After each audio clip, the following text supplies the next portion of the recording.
السلام عليكم. حرب كلامية بين جمال بلعمري ويوسف بليلي. أصدقاء الأمس اليوم أصبح غير متفاهمين بخصوص ما حدث بين يوسف بليلي وإدارة مولودية الجزائر، بين جمال بلعمري ووالد يوسف بليلي. الأمور اختلط الحابل بالنابل. الكل اليوم يتحدث عن الذي يحدث بين جمال بلعمري الذي تحدث أمس وقال بعض الكلام بخصوص والد يوسف بليلي، ورد يوسف بليلي اليوم الذي كان قاسي بعض الشيء بعدما اتهم جمال بلعمري بالكذب. كل هذه الأمور تحدث اليوم بسبب صفقة يوسف بليلي التي سقطت في الماء بالنسبة لمولودية الجزائر. واليوم يوسف بليلي لاعب في الترجي الرياضي التونسي. اليوم سوف أضع أمامكم كرونولوجيا الأحداث بخصوص هذا الموضوع الذي طفى على السطح في 24 ساعة الأخيرة. بدأت ببيان الترجي الرياضي التونسي الذي أكد عودة يوسف بليلي، وبعدما استنفذ العقوبة عاد للعب الترجي الرياضي التونسي بموسم إضافي وموسم آخر قابل للتجديد. هذا حدث ثم مباشرة بعدها جماهير مولودية الجزائر استشاطت غضبا بسبب ضياع صفقة يوسف بليلي التي كانت تمني بها نفس جماهير المولودية. بعد ذلك جاء تصريح جمال بلعمري لكي يهدئ النفوس ويقول أنه، أو قبل ذلك تصريح لحفيظ بليلي والد اللاعب الذي أكد أنه وقع لابنه مع الترجي الرياضي التونسي بعدما لم ترغب إدارة المولودية في إرسال العرض للاعب. الأمر هذا خلى جمال بلعمري يخرج عن صمته أمس بتصريح استفز قليلا يوسف بليلي، خاصة عندما قال جمال بلعمري أنه تصريح والد ووكيل اللاعب يوسف بليلي فاجأني، وهذه ليست مشكلتي إذا لم يكن على علم بأنه ولده أمضى على عقد مع مولودية الجزائر. اليوم تصريحات ليوسف بليلي أيضا. نبدأ بتصريحات جمال بلعمري أمس التي كانت مفاجئة بعض الشيء، والتي تحدث فيها عن والد ووكيل أعمال يوسف بليلي. لنستمع إليها. لانه اللاعب وقع فعليا. هذا الشيء اللي ما على بالوش به ولا ما على باليش انا كيفاش يعني صرح تصريح مماثل كما اللي سمعت هنايا. اللاعب وقع مولودية الجزائر فعليا، لهذا اللي نتكلم عليه خلاص يعني، ونبقى انا في الصدر مانيش مصدوم. راني متاسف لانه شفت بعض ردود الافعال تاع الوالد تاعو شغل يكذب جمله وتفصيله. يعني اوكي انا من حقك، انا ما عنديش مشكله تحب تقول واش تحب، يعني كل واحد حر واش يهضر. اكيد انا عندي وثيقه ممضيه، واذا ما كانش عندك علم انه اللاعب وقع هذه ماشي مشكلتي انا ولا مشكله مولودية الجزائر، وانا هنا مانيش انا باش هنا قال أنه يوسف بليلي أمضى على وثيقة، لكن يا جمال بلعمري أي وثيقة؟ هل هي تعهد من قبل يوسف بليلي على اللاعب لمولودية الجزائر بمجرد أن العقوبة تستنفذ، أم أنها كونترا يعني احترافية، عقد احترافي؟ هنا مربط الفرس. إذا لم يكن هناك عقد احترافي أمضى عليه يوسف بليلي، أمضى على بري كونترا كما قال يوسف بليلي، وراح نسمعوا التصريح. وكنت قلتها امس في الفيديو لو تتذكرون، قلت انه بليلي ما مضاش على عقد احترافي، مضى على بري كونترا، تعهد اني سالها في المولوديه في حال ما اذا استنفذت العقوبه. لكن حدثت الكثير من الامور التي كشف عنها يوسف بليلي ايضا في ذات التصريح عندما قال الكثير والكثير، وذلك ما سنستمع اليه في هذا الفيديو بعد قليل ليوسف بليلي الذي كشف العديد من الأمور وأيضا معطيات جديدة حول عقده مع المولودية. لنستمع.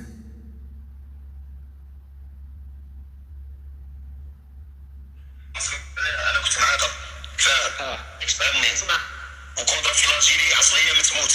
باي باي. صح. وصلنا رانا عندهم تبيريمت.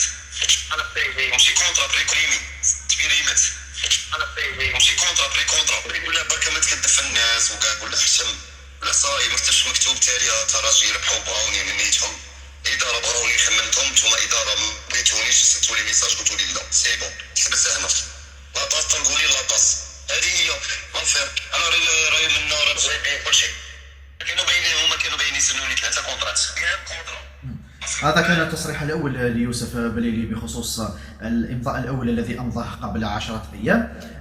لكي نلخص كل هذه الأمور دون الاستماع لتصريحات يوسف بليلي لأنه استمعت إليها كلها وأنتم أيضا تابعتم ما قاله يوسف بليلي. يوسف بليلي تحدث مع محاميه، وأنا كان عندي اتصال أمس مع محامي تونسي وضعني في الصورة. لكي نضع المشاهد الكريم في صورة. أنا كنت راح ندير هذا الفيديو قبل التصريح، قبل ما يجي يوسف بليلي ويصرح بخصوص هذا الموضوع، يعني كنت أملك بعض التفاصيل. الطاس كانت راسلت يوسف بليلي، يعني راسلته وقالت له أنا باش نعطيك الاستنفاذ العقوبة أعطيني جيب لي عرض من أحد الأندية اللي راهي حابة تلعب عندها بمجرد أنك تستنفذ العقوبة. يوسف بليلي اتصل مباشرة كما قال في تصريحه، اتصل مباشرة بحكيم حجرجم وليس جمال بالعمري، قال له إذا حبيتني نلعب في مولودية الجزائر ارسل عرض مباشرة إلى الطاس راح تعطيني قرار باستنفاذ العقوبة وأنا راح نلعب في مولودية الجزائر الموسم المقبل.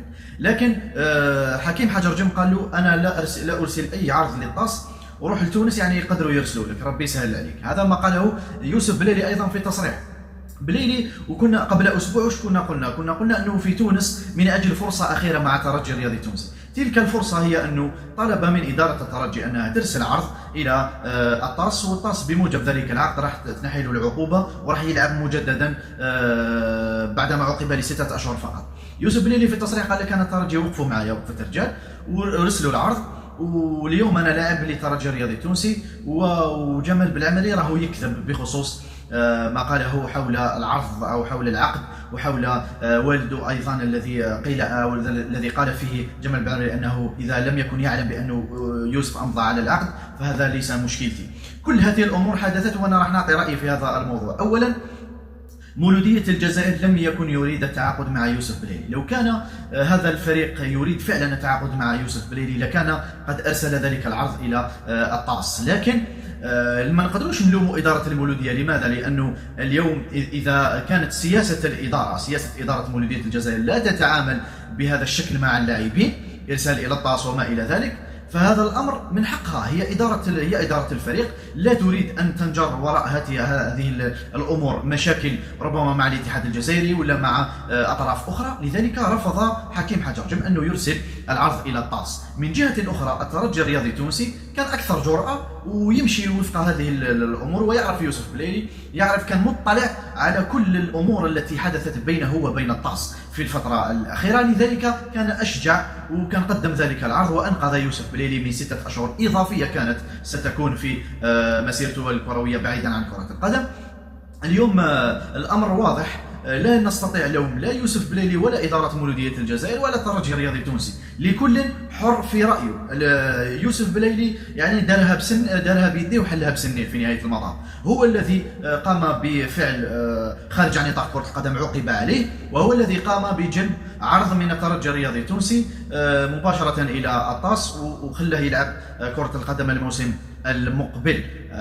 أما إدارة مولودية الجزائر فمن حقها أنها ما تمضيش مع لاعب هو معاقب، لكن وفق تصريح جمال بالعمري هناك عرض أو هناك عقد أمضاه يوسف بليلي. لا أعتقد أنه بليلي أمضى على عقد احترافي، هو ربما أمضى على تعهد، أمضى على بري كونترا، ما أمضاش على عقد احترافي مع مولودية الجزائر، لأنه لو أمضى على عقد اليوم راح يكون في مشاكل مع الاتحاد الدولي لكرة القدم. ولذلك تحدى بليلي إدارة مولودية الجزائر، قال لهم إذا عندكم عقد ادفعوا في الفيفا وأنا مستعد للأمر.